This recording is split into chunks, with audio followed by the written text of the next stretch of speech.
Okay, so I guess like kind of fast forward, and we're in 2020, and the world is changing, obviously, but your world professionally is changing as well here. So what does that transition start to look like? And Yeah, yeah. because the leap can be pretty scary to go from trading time for money to like full course business, Hmm. which was my goal. I was like, no clients.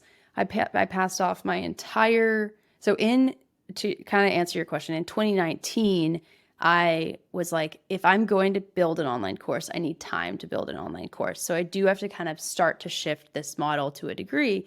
And so I passed off my entire client book to my subcontractor and said, no more production. And I did a hard line in the sand. This is the burn the bridge Hmm. thing that we're talking about, right? So I did that. And then I did do some consulting with my clients rather than coaching, right? It was more still that in person consulting, go and just to help with strategy, but not production. I would pass off to production Hmm. while I was building the course. So I'd say 2019 was that transition year to where it's almost like when you're in that transition and you're like, am I crazy for doing this? Like I'm making less money than I made before. I was making good money, like that kind of transition. Yep. And then yeah, 2020 went well. Was able to hit six figures that year with those courses. So Nice. I mean, this is something that I've in like podcasts and going back years, talking about making that transition from freelancing consulting to a business or from one business to the next. I mean, I've been through that transition several times too. And one thing that I feel like doesn't get talked about enough, and this is really going off track on the topic of this podcast, but I feel like it always involves some level of like, look, I'm just going to take a pay cut for a little while here, or I'm going to do a whole bunch of stuff for free, or just this is my own project. Who knows where it's going to go? I mean, at the very least, you're going to learn a ton, but it could be a massive change in, for the better. So, yeah, and it takes guts to do that, right? yeah. And Uh, obviously, you have to do it responsibly and have yes. your runway figured out. But still, like it. I've seen many people just wait and wait until they can sort of hustle on nights and weekends to replace that full time salary, and you just need a period of like you're just going to make less for a little while. Absolutely. Yeah. And fingers crossed it works out. Anyway, kind of getting back on track with the story here.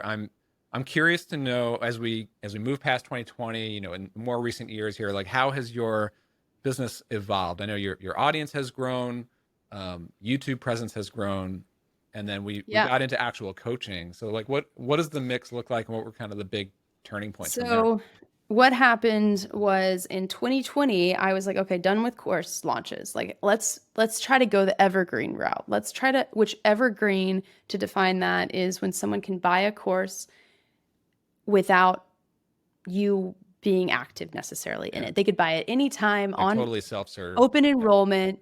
Yeah. And I actually did have coaching, like monthly coaching with it. That was kind of the thing. But it was sold via an evergreen webinar. Hmm. And that's a whole different marketing strategy, right? So it's funny you originally asked about products, and somehow we have gotten into the funnel strategy along the way, but we're Yeah, weaving it all together. Um, exactly. Yeah. so with that, I in 2021, I kind of like set on it for a while because little side note, because life happens, I found out about this thing called human design in 2020 in the midst of the course launch business. And when you go through any sort of personality type tests or awareness, often there's like this realization or this like waking up period where you're like, whoa, like I'm out of alignment here. Like, how do I get back into alignment? So I dove deep into that system to get back into alignment and gave myself kind of a bit of time to just kind of chill. And I didn't do much at the beginning of 2021. It's kind of interesting to look back upon. I think I was focusing on getting it to transition. And in that meantime, I was ramping up on my affiliate revenue, like you were mentioning, Hmm. as well as passive income from ad revenue coming in from YouTube. Hey, just a quick break to tell you about Clarityflow. It's the software tool loved by coaches and their clients for communicating asynchronously in threaded conversations using video, audio, or text. My team and I designed Clarityflow for the modern day coach. It lets you give clients a single place to engage with you and all that you offer through your coaching business. Run coaching groups, cohorts, and communities using our Spaces feature. Create interactive courses using our Programs feature. Build your coaching library with templates and reusable content. And sell access to your coaching programs with subscriptions or one-time payments. Customize colors and connect your domain to give clients a fully branded experience. You can use Clarityflow on the web or our mobile apps for iPhone, iPad, or Android. And connect any other apps using our Zapier integration. Start with a free trial or request a personalized demo and consultation by going to clarityflow.com. So this idea of human design, I Yes. mean, this is pretty new to me, I Totally no. think. Yes. I mean, I don't want this to be like a seminar on the topic or anything, but it's like my take on it so far, and I would love to hear more about it, is, you're going through this professional transition, and it's very public, like you're growing an audience and everything. So, it is it like how you see and identify yourself as a professional and that sort of transition? So essentially what it is it's a map for how your unique energy works. So this concept of like nature versus nurture, it shows you what your nature is, as well as how you were maybe nurtured away from your nature. Hmm. So it shows you the influence of your parents, of your friends, of your environment, and how you're kind of shifted into someone that is like maybe a little bit different than you were born to be. So I was really nurtured. My nature is to be a guide, which is where coaching started kind of coming in, because I operate way more one to one versus one to many, or one to, I guess, being the doer, really, in terms of getting my hands on something, actually making things happen. Like there's 70% of the population is really good at that, and I am not. I'm actually a 20% of the population is here to guide the energy of others. So it Even was though the early part of your career, like you were making stuff, right? very much. Yeah. I was a super doer.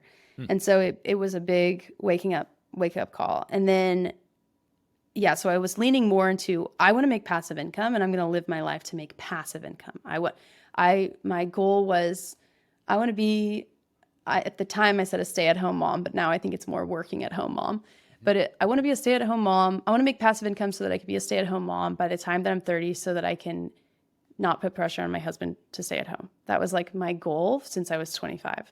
And then I got pregnant at 29, which was that year, 2021. And it was a surprise. And my whole world about halfway through the year started shifting to, wow, I'm going to have a baby. I got to figure this out. Wow. So yeah, I'm like taking forever telling the story, but basically in 2021, by the end of that, I was like, I got to get my course on Evergreen. Let's actually make this happen. And so I used the pregnancy to focus on that. And by, I think halfway through the year, I think I launched it. And then I think I did a new iteration or something and launched it officially in February of 2022, right before I had my son in March of 2022. Wow, amazing. I mean, one of the things that sort of jumped out to me was like you made this transition to passive income, and that worked out really well. But it sounds like what you learned is you thrive on being a guide and the personal connection and helping people directly. Is that where kind of like you dipped back into coaching and working directly with clients?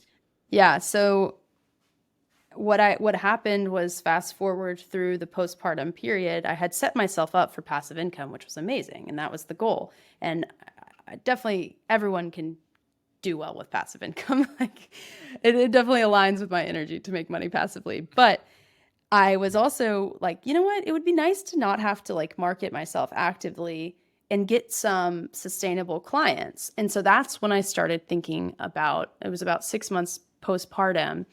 that I started flirting with the idea of, hey, what if I did do one-to-one coaching? What if I got out there? And so I, at this time, had been deep diving into human design, and I said, hey, I just released a video on the channel, which is one of the benefits of having an online presence and an email list, is you can throw ideas out there without really needing to do a huge launch. And I was like, hey, I want to work with people that want to use human design to create an aligned marketing strategy for them to launch their YouTube channel and potentially get in alignment with launching an online course. And that's really where the one-to-one coaching clients came from. And I never wanted to take more than 5 clients at a time, because working endless amounts of hours is not necessarily my goal either. Mhm.